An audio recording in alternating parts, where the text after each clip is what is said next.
La historia de nuestro país habla de quiénes somos.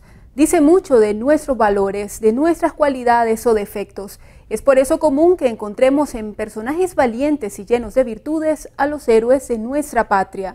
Pero no es común encontrar este tipo de personajes. ¿Será entonces que se inventan? ¿O hay hazañas que se exageran? O peor aún, ¿será que los favores políticos alcanzan eso tan sagrado que es la construcción de nuestra historia? Descubramos las respuestas a estas interrogantes en el siguiente programa, dedicado a Rafaela Herrera y Emmanuel Mongalo. Bienvenidos.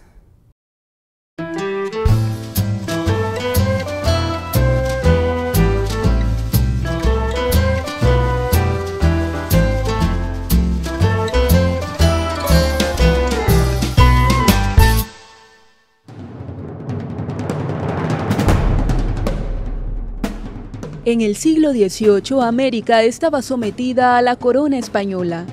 Una interesante mezcla de razas había sucedido. Españoles puros con indígenas y negros. Esto profundizó las diferencias sociales y la división de clases. Rafaela Herrera era hija de un español y una mestiza. Al no ser española pura, la aceptación no era la misma. Si nos atenemos a las circunstancias históricas, en el momento en que se proyecta la figura de Rafaela Herrera, es decir, cuando nace y realiza su acción, es española, criolla, nacida en Cartagena de Indias, que hoy constituye parte del territorio de Colombia. Ella es nacida en el año de 1742, si no me equivoco, un 6 de agosto. Y su padre, al ser nombrado por el gobierno español, su padre era un militar, don José Herrera y Sotomayor, de una familia de ancestro militar muy destacada, es enviado de Cartagena de Indias a defender la posesión del castillo de la Inmaculada, que como se sabe era la puerta de entrada hacia Nicaragua.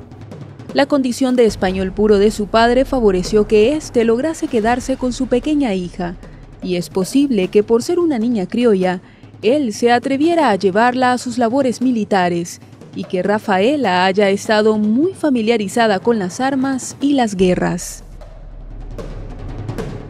Es evidente que Rafaela Herrera, sin conocer datos exactos de ella, podemos inferir, en historia se llama la inferencia, de que tenía una personalidad fuerte.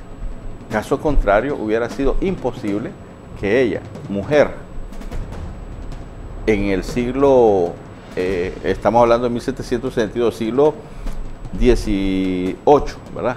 Mujer en el siglo XVIII se hiciera cargo no solo de una tropa constituida básicamente por mulatos, hijos de negro blanco, sino también en una batalla contra representantes de una corona batalladora como es la corona inglesa. Porque contra los que enfrenta Rafaela la batalla es contra los ingleses, comandados por gente aguerrida con gran experiencia. Entonces, evidentemente Rafaela Herrera debió tener un perfil de mujer forjada entre tropas. Es decir, seguro ella siempre estuvo con su padre y eso le creó una personalidad fuerte. La historia registra muy poco sobre la vida de esta mujer. El informe real de la corona española es lo único que hay en relación a la batalla iniciada aquel 29 de julio de 1762, cuando una tropa de navíos ingleses se avista en las cercanías del castillo, surcando las aguas del río San Juan, y empiezan un ataque para tomarse la fortaleza. Hay algunos que han querido incluso ver el chiripazo de Rafaela Herrera. Encendió el cañón y la bala le fue a caer al comandante inglés y lo mató, porque eso sucedió. No, pero eso sucedió al tercer cañonazo en primer lugar. Segundo, con toda seguridad ella estaba disparando hacia el barco comandante, ¿verdad? Con el objetivo de pegarle al comandante, estoy seguro. Pero no es tanto eso, sino que la batalla no duró esa hora. La batalla duró 5 días.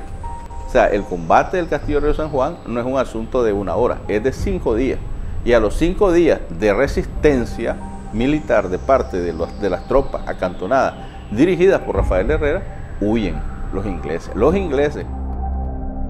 La historia relata que ante el fallecimiento de su padre, Rafaela promete defender a toda costa la fortaleza y se hace cargo de la defensa militar de El Castillo, logrando con un certero cañonazo repeler a los invasores ingleses.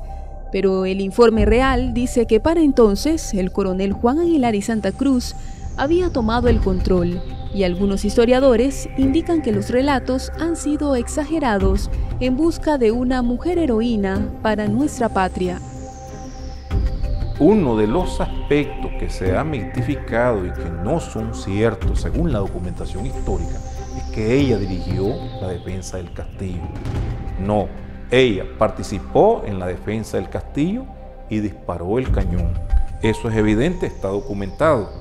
Fue cierta su participación en la defensa del castillo, pero hay un texto señalado donde ella pide permiso al castellano, es decir, a Juan Aguilar y Santa Cruz, para disparar el cañón. Ella no dirige la defensa del castillo.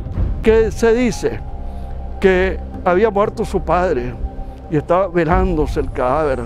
Llegaron los atacantes y ella dejó el cadáver y se fue a defender. No es cierto. Su papá había muerto como un mes antes. Después dice, para enaltecerla, que derrotó a Horacio Nelson, el gran almirante inglés de Trafalgar. Eso no es cierto. Eso nada tiene que ver con la defensa del castillo de Rafael Herrera. Entonces, a mí me parece que hay que ubicar los personajes en su correcto papel. Debido a que para entonces Nicaragua no existía como nación, sino que éramos una provincia española, muchos creen que Rafaela no debe considerarse una heroína nicaragüense, sino que debe ser asumida como tal por España. Pero otros piensan que, a pesar de representar a la corona, aquella mujer defendió el territorio que algún día sería nuestra patria. No es una heroína nicaragüense, es una heroína criolla española que defiende al gobierno español, al sistema colonialista español, contra el sistema inglés. Ella defiende el sistema español. Es una expresión del criollismo, que son los que reivindican casualmente en el siglo XVIII, por esa misma época. Ella está ajena a esto, porque son los intelectuales quienes están realizando eso, que es que esa actitud de los españoles de América ya son una expresión del criollismo americano, es decir, que españoles que han nacido por generaciones acá y que defienden el territorio porque se sienten españoles, pero españoles de América. Rafael Herrera defiende un territorio español. En ese momento Nicaragua pertenece a España. Entonces, yo no le voy a quitar mérito al heroísmo de Rafael Herrera, pero yo no puedo decir que es una heroína nicaragüense. Yo no la puedo meter a Rafael Herrera en medio de las fiestas patrias. ¿Por qué? Porque ella no defendió el Estado de Nicaragua, sino a un territorio. Era española, sí era española, o sea, española americana, era española americana, pero es nuestra.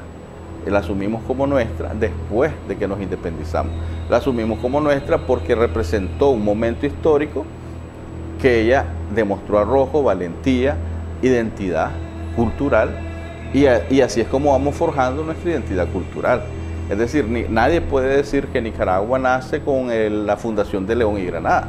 Nicaragua tiene 6.000 años de historia, desde la huella de Cahualín, y nadie puede decir que Nicaragua nace el 21 de septiembre desde el punto de vista cultural. Después de la defensa de El Castillo, Rafaela Herrera se casa con un granadino de nombre Pablo Mora. Tienen 6 hijos, 2 de ellos discapacitados. Al enviudar queda en la miseria total. Incluso hay versiones que indican que fue sirvienta por mucho tiempo. En su desesperación recurre a su vieja hazaña. Escribe una carta al rey Carlos III de España, quien el 11 de noviembre de 1781 le concede una pensión vitalicia de 675 pesos y algunas tierras. Hubo problemas, ella tuvo problemas. Tenemos conocimiento que ella tuvo que introducir incluso una demanda para que le cumplieran la orden del rey. Eso años posteriores, sobre todo después de la muerte de su esposo, ¿verdad? de don Pablo Mora. Eso está documentado, hay historiadores granadinos que han documentado ese proceso en que ella reclama y demanda que se le cumpla. Es una tragedia, ¿no? Pues por lo menos no murió como debía morir una heroína, ¿verdad? Si no en pobreza absoluta, por lo menos no con todos los honores que debió tener como heroína, que era de nuestro país, pues del que posteriormente sería Nicaragua. La lucha tuvo efectos. Logró que le regresaran la pensión. Se han hecho pocas investigaciones históricas para determinar hasta qué punto la realidad y la ficción alcanzaron a este personaje. Tampoco se conoce con certeza su descendencia, aunque hay muchas personas en Granada de apellido Mora que aseguran provenir del linaje de Rafaela Herrera. En Mazatepe, por ejemplo, vivió mucho tiempo una señora un matrimonio muy elegante, se miraban humildes, pero de buena presencia, que se decían ser descendientes de Rafael Herrera. Hay uno todavía que está viejo, que se llama Nicolás, pero en Granada alguna gente de cierta posición económica se dice descendientes de Rafael Herrera. Lo que a mí me han contado en mis andanzas es que allá por Dandaime, en una propiedad que ahora pertenece a un oficial retirado del ejército, cuenta la gente que esa propiedad era de Rafael Herrera. Se desconoce la fecha de su muerte y el paradero de sus restos. En la Real Cédula Española número 23 de la Gaceta del Gobierno de 1848, se enaltecería la figura de Rafaela relatando detalles del suceso, al igual que en la Gaceta 5 y 6 de Nicaragua de 1859. Pero en el listado oficial de héroes nacionales que tiene en su página web la Asamblea Nacional, no figura el nombre de esta mujer.